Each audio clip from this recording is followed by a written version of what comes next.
Hi, this is Vickie Landis-Rentsel with the Landis-Rentsel team at Keller Realty Group. Today we're going to be answering the question, what should a seller ask before listing their property for sale?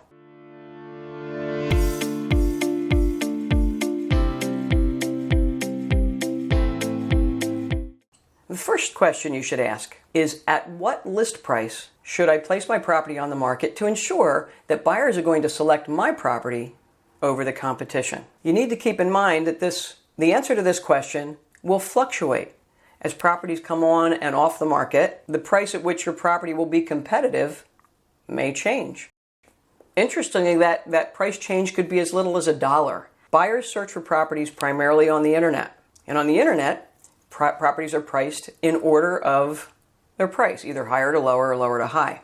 Typically, they're looking at lowest to highest price. So when you select a price to list your property, you want to make sure that you're looking at all the active competition on the day that it goes active to ensure that your price and your property, the price of your property is going to cause your property to come up first in the search. That's one way to beat your competition. It's important to know your best and your worst case scenario in terms of what your property will likely sell for. That's important for your planning.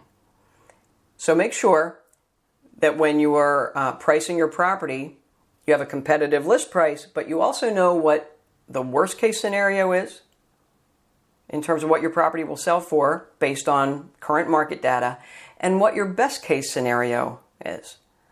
Your real estate agent should easily be able to find that information for you and bring that to the table so that you can plan properly. The next question to ask is, what will my property appraise for? When you're in a competitive market, what a buyer is willing to pay for a property may be more than what an appraiser will value the property at.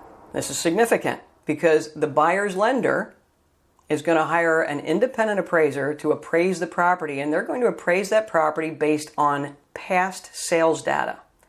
And if you're in a market where property values are moving upward, which we are in right now, a buyer will likely be willing to pay more than the property will actually appraise for. So for you as a seller, when considering offers on your property, you may want to consider an offer that's based on realistic data, not necessarily on the emotion of a buyer. Again, the best offer is not always the highest offer. So having the information on what your property will appraise for is going to be significant in your planning. These are the first 3 questions that you should ask prior to placing your property on the market. For the rest of the questions to ask, please stay tuned for our next video. If you're curious and can't wait, feel free to log on to our blog at LandisRentselTeam.com to get a little bit more helpful information that will help you in your real estate endeavors. If you've got questions that you would like to have answered here, we invite you to give us a call or shoot us an email. We're the Vickie Landis-Rentsel team here at Keller Realty Group, and we're here to help you.